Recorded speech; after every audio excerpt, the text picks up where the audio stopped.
PSG is the hardest game that we're going to have. It's going to be a high-scoring game. I'm going to go for... It's going to be another interesting battle to see if Bayern can actually keep up with PSG's midfield and attack and how they connect and all that. I'm going to say...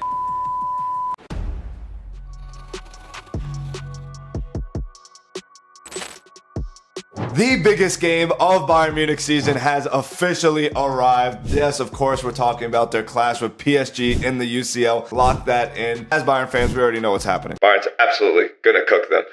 But let's dive into it. Our predictions for PSG, Bayern Munich. It's going to be a crazy, crazy game. Biggest game of the Champions League. The two favorites, of course, right now. Two top favorites. Of course, we're both top of the table. They're only ahead, I believe, by goals scored. So, you know, both undefeated UCL. Amazing, you know, seasons in the Liga 1 and Bundesliga. So let's dive right into it. What do we think's going to go down? And all that good stuff. Not just the biggest game for Bayern Munich, but the biggest game for PSG. Because PSG, this is their toughest opponent so far. I know they played against Barcelona, but we are the toughest squad. We are the best team in the world right now. Lock that in. And this is the best Champions League game that we're going to have. The best league game right now. Lock that in for sure. So, yeah, I mean, just to kind of dive right deep into it. I mean, PSG, they've been, you know, they've been doing well in the Champions League. They just recently beat Leverkusen 7-2 away from home, which is crazy. Absolutely crazy. They beat Barcelona away as well with pretty much their B squad. So, lock that in for sure. And then they obviously beat Atalanta 4-0 as well. So, you know, they've been cooking in the Champions League. They, I think, scored 13 goals. We scored 12, but we have the same exact goal difference, so that's why they are ahead. So, first versus second, absolutely fantastic. It's going to be a great test for our team. It's going to be a great test to see where we are at because PSG have their whole squad pretty much, except for Neves and Fabian Ruiz, but they have their whole attack. They have Kvaratskhelia, they have Dembele, they have... Probably right now you guys are wondering, why am I just here? Why are we having a separate segment, everything like that? It's because that video was actually recorded on Saturday, and there's been some breaking news for the matchup. And it's Desiree Doué came off today against Lorient. Relegation side, 1-1 PSG drew. I think it's like a hamstring injury or something like that. So we saw him having tears in his eyes, you know, so it's really unfortunate. It's also Pedri getting injured too, Desiree Doué now as well. So definitely brings a huge advantage to Bayern Munich as well, but still, the point still stands. Their attack is still crazy. They could just put Barcola there, and it should be fine from there, to be honest with you. Kvaratskhelia, Dembele. Oh, what a team they still have. But yeah, Desiree Doué, we don't have to worry about him, but still, huge loss for PSG at the end of the day. Maybe it could be an advantage for Bayern, but still, hopefully he recovers from that, because, you know, hamstring injuries are really tough to recover. Currently watching the Bayern-Cologne game, but yeah, I just had to do that quick segment real quick. Back to the video, lads. Come on. They have all their players, so there's absolutely no excuse. No excuse right here. So this is going to be a cracker of a game. You know, with that being said, I mean, the only players that we are missing is obviously Musiala and Davies, but that's pretty much been like that for the whole season so far. But we have Gnabry back, apparently. We have Stanisic back because they just played the buyback game and won. So absolutely fantastic with that. It's going to be crazy. I mean, it's going to be an insane test for our coach company. Obviously, his methodology, his just ball knowledge, he's been cooking. I don't know what he has doing with this Bayern squad, with these Bayern players, but he's actually been playing liquid football throughout any tournament he's been in, and it's going to be a huge test for him. It'll be a real test if he's elevated as a coach from last season, if he could actually take down PSG, because obviously we lost to them in that glorified friendly of a tournament, Club World Cup, which no one cares about. No one cares about that game. They cooked our Pookie Bear Musiala, so it's time to get revenge. Lock that absolutely in. But let's get a little more into it. I mean, obviously, Pat mentioned how good PSG have been doing, but he failed to mention how amazing we've been doing as well in the Champions League already. We had our Farmers League win as well, just like they did against Leverkusen. You know, Leverkusen are not a big squad anymore, a big team. That we're 7-2. Bayern could do that to Leverkusen probably in like 4 weeks when they play them. But we beat Pafos 5-1. Then we beat recently Club Brugge 4-0 with an amazing goal with you know who, Leonard Carl, who's gonna lock in. And then of course our biggest win coming against Chelsea 3-1, which we were somehow underdogs for. Yeah. Which we're gonna be underdogs again for PSG probably. Doesn't matter how good Bayern do, we're always underdogs. But yeah, whoop Chelsea, shut those fans up, and we're gonna do the same to PSG basically. Exactly. And Chelsea did win against PSG in the Club World Cup in that glorified friendly. So I mean, that pretty much just says it all from there. But I mean, yeah, they cooked our Pookie Bear, so it's definitely time for revenge over here.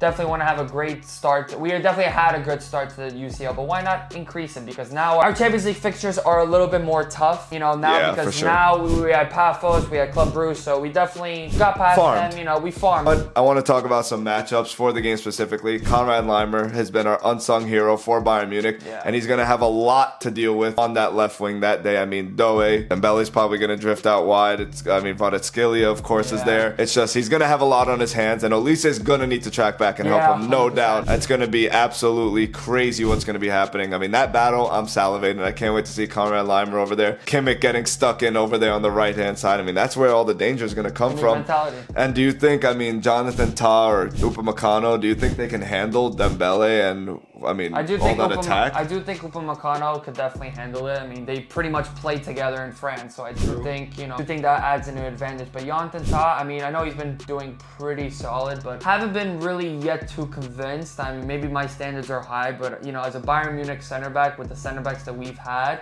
in the, you know, past generations and whatnot, I do think Jonathan Tah needs to kind of step it up for sure. I mean, yeah, he's been doing fantastic. Hopefully it's the same thing against PSG, but I mean, hey, I think he is just a little bit slower, and obviously PSG's attack is, you know, filled with pace for sure, but I mean, and thankfully, you know, we'll have Konrad Laimer there, and, you know, even Guerrero's, I would say, is pretty somewhat fast. I mean, it'll be perfect to have Davies for this game, but I mean, well, it's okay, whatever, life goes on. But I mean, yeah, Upamecano has the pace, Konrad Laimer has the pace, you know, OC, like what my Bayern buddy said, he has to track back, he definitely has to. Luis Diaz also has to track back, add on to the pace for the defenders too. So yeah, I mean, I think Harry Kane is also going to be tracking back a lot, helping out back in defense, just exactly like how we've been doing. So yeah, I mean, I wouldn't be surprised if Goretzka starts this game, to be honest with you. That's crazy. Hot take. I wouldn't be surprised if, you know, company puts Goretzka in, even though I would like Pavlovic in there. But yeah, I mean, just to add the more physicality to win, you know, those duels.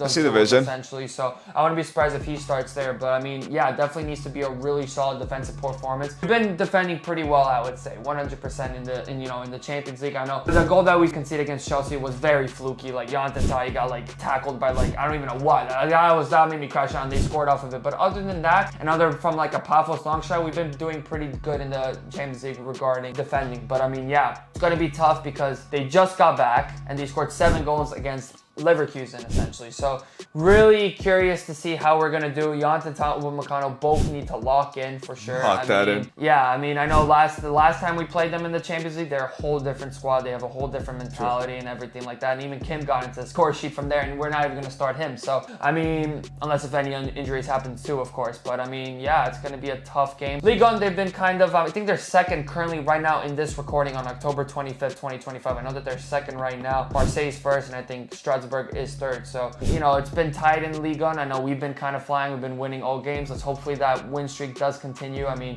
still got Cologne at the time of this recording. We still got Cologne. We still got Leverkusen as well. But hopefully that win streak continues, and, you know, we kind of lock in, because this game is definitely going to either say two things. It's either going to say we're on the same level as, you know, as the Champions League favorites, because, you know, we've been playing teams that haven't been, you know, necessarily favorites and everything like that. I know we've been doing good, we've been winning, we've been doing exactly what we needed to do, but they're not exactly like, you know, teams that you go, wow, they beat them that much. Even Chelsea, like I was like, oh, 3-1, like probably could have even been more, probably should have been more. I would have been happy if it was more, but 3-1, it felt, you know, maybe I'm just a little bit spoiled as a Bayern fan. But I mean, yeah, it's just gonna be, that's gonna really say two things. Like I mentioned, that was the first thing, and now the second thing is if we lose, if we get exposed, just like against that Barcelona game where we lost 4-1 last year, we're really gonna have a true locked in defense, because after we conceded 4 goals to Barcelona, we did an offside trap, and that didn't work whatsoever, and we stopped that offside trap, and I think we kept clean sheets for like 10 to 12 games or something like that. So it's definitely going to say two things with that. We just really have to lock it in for sure, and then, you know, we'll have Arsenal next, but that will be another video for sure. Also, the midfield battle is going to be insane. Yeah. Vitinha has obviously been absolutely on one this whole year, and I don't know if even Bayern will be able to keep up in the midfield with that. I mean, really it's going to be him versus Kimmich as the two star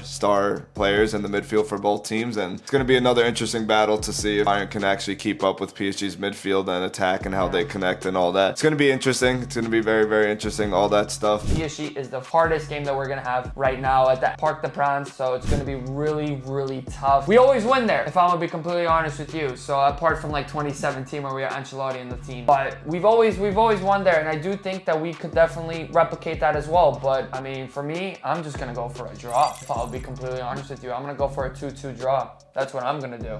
It's gonna be a high-scoring game for sure, 2-2, 4 goals, but I do think it's gonna be a draw. Both teams are really excellent quality right now, doing really well. I mean, we're missing a couple players from here, but pretty much this has been our squad, and I think we've been doing absolutely fantastic. So I'm definitely gonna go for a 2-2 draw for sure. I'm gonna go for a high-scoring game as well, and I'm gonna say, because both their attacks have been on fire. Not to say our defense has been pretty solid as well, but I mean, it is a different story, of course. And I'm gonna say 3-2 win for Bayern. I'm confident that we're gonna beat them. I think we're on a different level, even compared to PSG. We're obviously number one, best team in the world. So yeah, I truly believe that this season compared to others. I usually don't believe that, but this season I truly do believe that. Even without Musiala and Davies, I don't even consider them when I think about these predictions. I just know we're gonna cook them either way, whether we had Musiala and Davies or not with the form we're in. But yeah, I think that's about it. 3-2 win for me, 2-2 or 3-3 draw for Pat. Lock that in. And yeah, that's about it. PSG, Bayern Munich, huge game. We'll see you back for the reaction after we cook them. Lock that in, stamp that, and we'll see you in the next one.